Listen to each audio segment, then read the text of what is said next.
I saw Sinners twice on the big screen. Between the world of Sinners and the world of Weapons. So here's the tough thing. I probably would rather Sinners. I think movies are longer because they want to breathe in a way that you can't on prestige TV in an hour. What's going on in Florida these days? Anything that we should talk about? Well, the fact that it got down to the 20s and pipes are freezing and iguanas are falling out of the trees. So I feel like, yeah, that's pretty ominous. But there is the whole Epstein files. So yeah.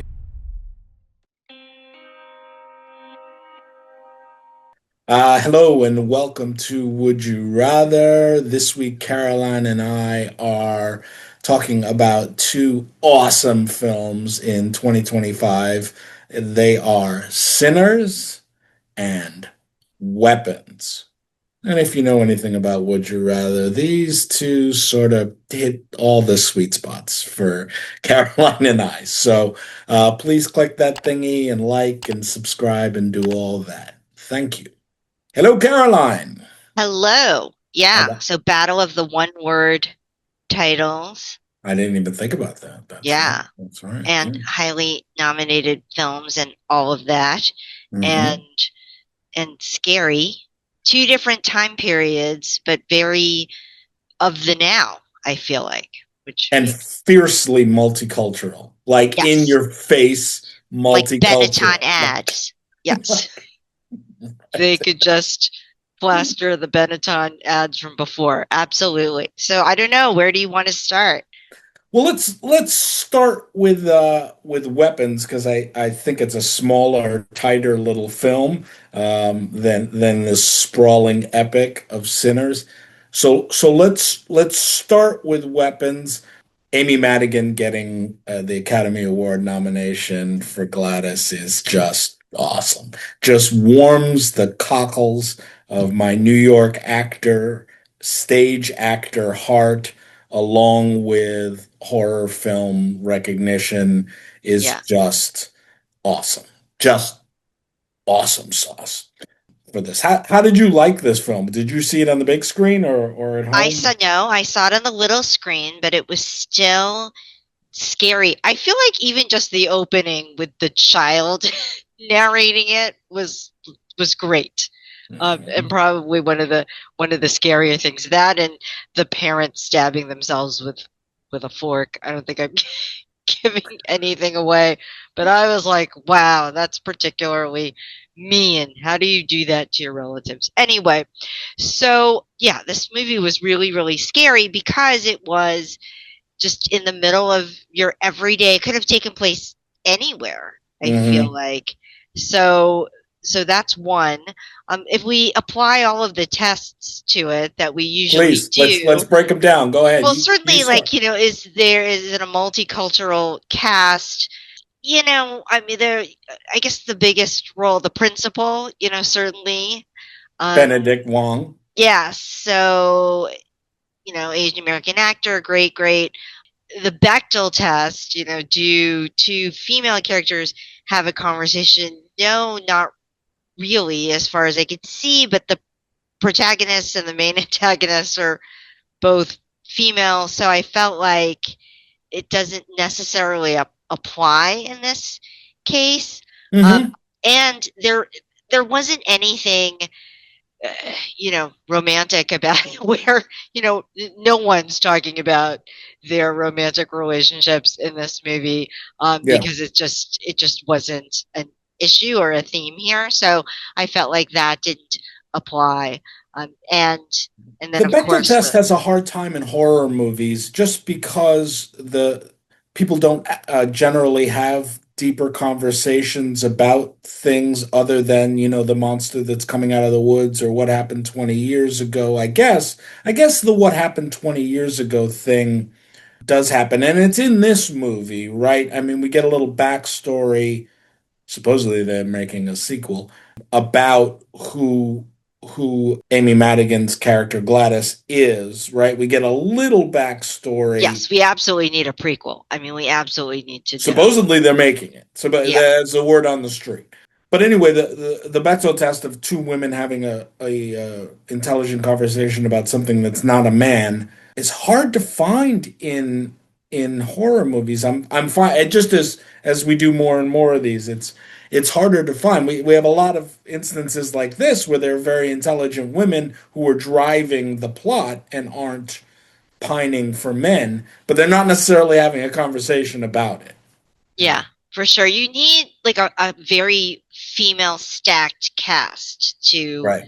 to get that because otherwise most of the interesting conversations are just male and female. You know, there just aren't enough characters. We'll get to that when we come to Sinners because I feel like there was a big cast there and there was definitely an opportunity for that to happen and I still feel like that it didn't happen there. But I'm jumping the gun. Let's continue with weapons. I found it particularly scary because and we'll get to this when we do the would you rather, right? But yeah, this scenario really freaked me out because yeah, because Gladys is a force. I don't know. And we have kids, Yes, much exactly. older than those kids, obviously, Right, but we can but you and I are remember if there parents. were, yes, you know, some second grade class and they all disappear. It's like, whoa, yeah, Right.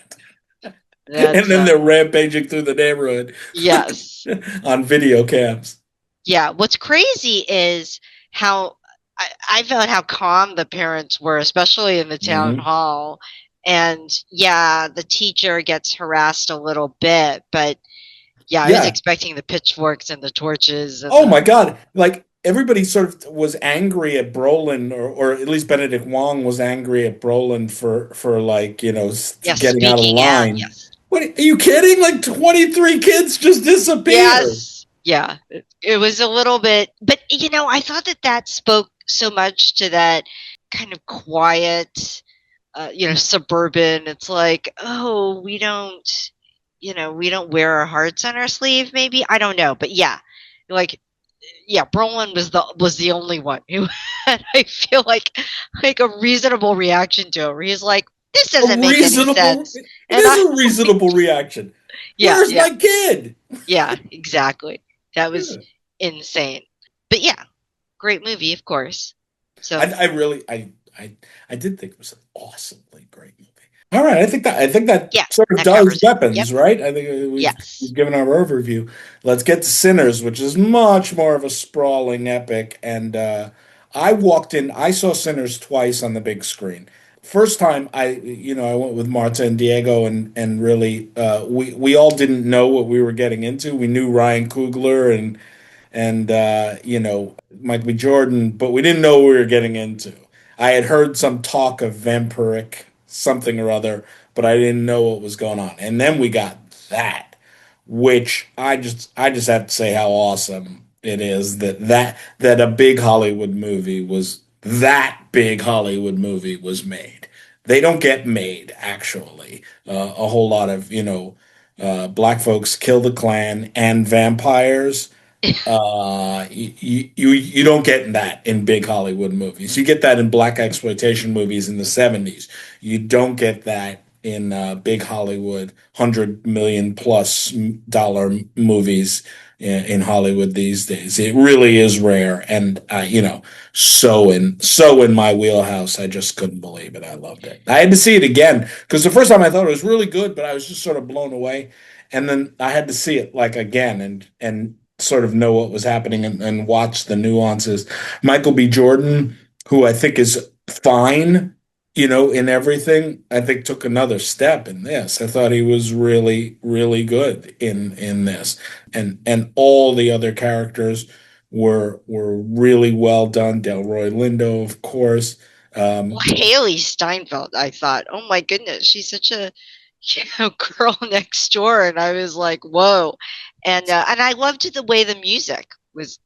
I feel like I oh, mean, could be a all musical. about the I mean, they music. could have done the musical version and had even more music. I mean, it was a character. I mean, Yeah. I mean, and Coogler wrote this. I mean, he wrote it. It's yeah, just awesome. yeah. Well, I thought it was also awesome how likable the vampires were. Honestly, like I thought they were so. That's what made it so much fun. And they Sure. had music too.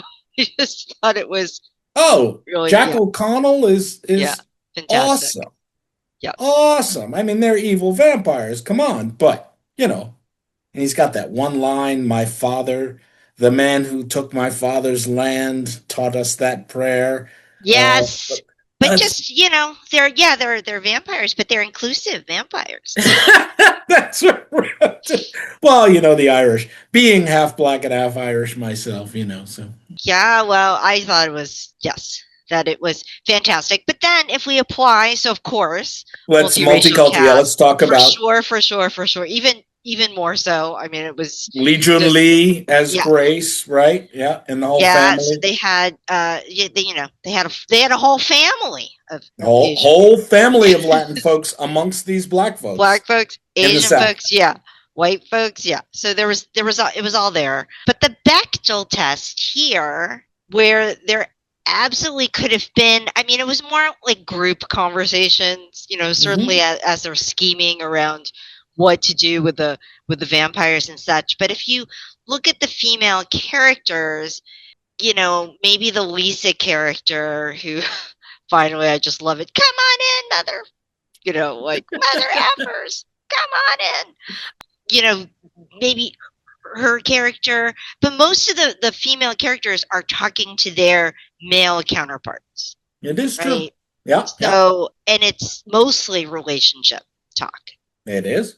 It is. It's Pining away for the kids, both of the moms pining away for the kids, Haley pining away for I can't even tell Smoke and Stack apart, but the one of them, and then That's another reason why I had to see the movie again because I was like, wait, which one's talking?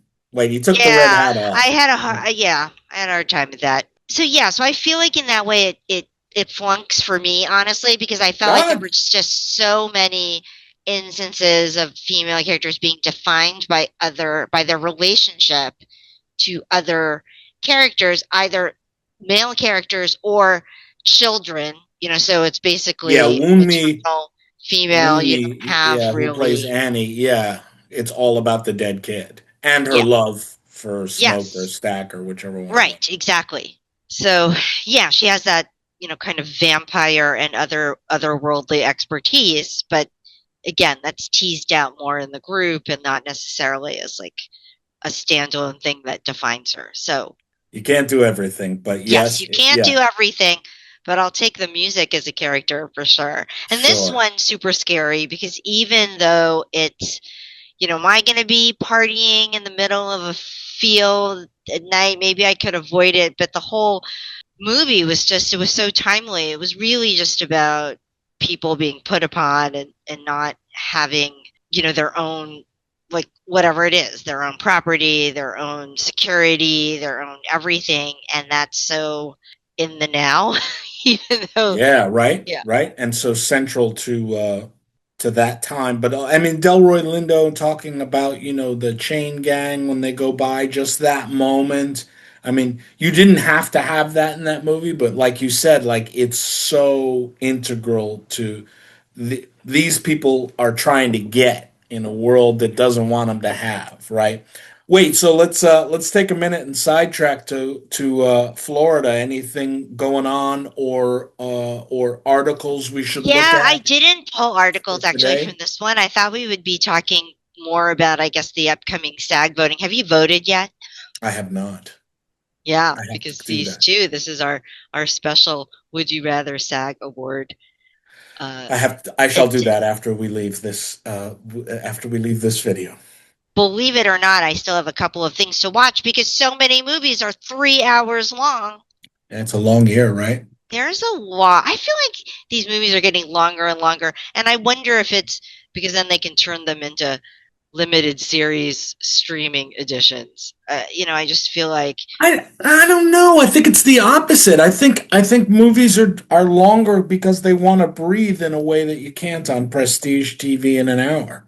Like they're trying to do that rather than do it all in or stretch it to a six-part yeah, miniseries. I don't know. One battle after another. Total side note.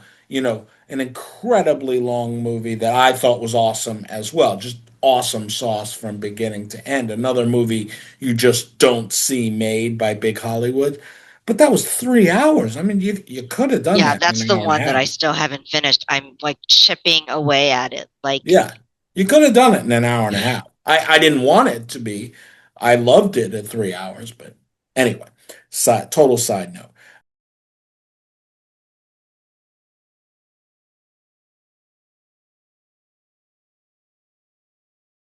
Yeah. What's going on in Florida these days? Anything that we should talk about? Well, the fact that it got down to the 20s and pipes are freezing and iguanas are falling out of the trees. So I feel like, yeah, that's pretty ominous. We have No to look up? entire classes of children missing, so I didn't have any exact one-to-one with weapons. No vampires that they've confirmed. But again, these But two there is the whole Epstein files, so yeah, well, these you two know. movies were so on the nose about just issues that I probably didn't want to highlight articles about because I still want to travel freely in the country. Right. You don't want the algorithm picking it up, right? Yes, exactly. So I just thought, I'm just not going to highlight anything. We'll just Understood. talk straight acting, straight movies, and just leave it at that. Um, so, would you rather? I'll let All you right. go first because I had a really tough time with this one. Yeah. I between the world of sinners and the world of weapons. So here's the tough thing. I probably would rather sinners because I think I sort of understand the vampire lore, though they did a few things with it. You can't invite. They need to come in. You stab them through the heart, but that was questionable. Garlic. You know what I mean? I sort of got the basics of what you do with a vampire. Daytime is my friend. You know what I mean? I have some help. Whereas weapons, I don't know what to do about Gladys, right? If Gladys wants me and comes over to my house and just pricks her finger and pops her little thing or the tree's growing or whatever, what am I going to do about Gladys, right? So I'm thinking of myself obviously as, one of the parents, right? I'm Brolin or somebody else in that world. Or I'm Benedict Wong, yeah. Benedict Wong, thank you, the principal, and I'm just screwed. Like I can't see Gladys coming. So rough world, both of them, but at least sinners. I understand the vampires. I know what I'm dealing with. I got a chance. How about you? Yeah, I so the reason why I had such a tough time with this one was because usually what I do is just look at the world and say, okay, which one would I just not find myself in that scenario easily? And there's usually one that's pretty obvious. In both of these cases, so okay, for sinners, right? I don't go out partying typically. I certainly don't go anywhere remote You're out not a juke partying, and joint I'm kind of not gal. there that late. So, generally speaking, I would say, okay, I could have picked that one. But I also feel like that shindig that they were doing out in the middle of the field and such was not just about being there. It was about getting people together and people who wanted to belong and wanted to have something. And I could totally see myself being like, I want to do that. You have a And then musical once you background, all right, that and then music. once you're Yeah. there, I want to hear this guy who's so talented. And and then they did their little sample at the train station. I could totally see myself being Yep. like, I'm Yep. gonna show up there and yeah, then there's no If way only that for the music, Caroline, yes, it would suck you right exactly. in. And then I could totally see myself hearing this little Irish jig band outside and being like, let me check that out. So I think they would And have look, they me have gold coins they would have me they dead to have yeah, not to mention doubloons. that. And I would be like, ooh, investment. So I would be dead to rights there. Versus with weapons, so and weapons has something similar in the sense it's like nondescript suburban neighborhood. We both have kids. You both remember what that's like. But I have to be honest, being like so not a helicopter mom and not all that involved and not all that. When I think about like Benedict Wong and what really did him in was he was all like, I'm busy, don't want to talk to you right now. And it was his super friendly partner who was like, "Come on Yeah, in, come on in. have a glass of water." And see, I feel like that would not happen in my household. I would be like, Gladys, you're a little strange. let me I'm get the busy with my crucifix hot out. Yes. dogs. Let me talk to you through the door being open. So I just feel like I hear what you're saying, Bruce, about I don't know what to do about Gladys, but I don't think And I someone wouldn't see it like coming. that would appear in my circle because I would be too much like, wow, that's someone who might put a hex on me. Stay away from that. Yes. So I think I would have to take the weapons thing because I could see the sinner's world being so much it just invites you in. There are so many reasons why you would find yourself in there, for very good reasons. And then vampires. That's it. And you're toast. Yes. And then you're Yeah. toast. Yeah. Yeah. So Well, there you we're have it, split. ladies and gentlemen. I mean, it's pretty clear. Caroline I'll go would up against Gladys. Yeah, because I yeah, Caroline would see Gladys coming. I certainly wouldn't. Caroline would get sucked out into the Irish jig and the vampire circle dance with all the folks outside. I might too, but at least I know that that's a problem. But I might get I don't know. I feel more comfortable that I'd have my wherewithal. Not that I'd live through it. I'd just have a little more wherewithal. Whereas with Gladys, I feel like, yeah, I'm out. I'm out. I'm out. Yeah, I hear you. That makes sense. All right. All right. Well, thank you very much, ladies and gentlemen. There you have it for another episode of Would You Rather. Please click that thing with the thing and like the thing. Thank you.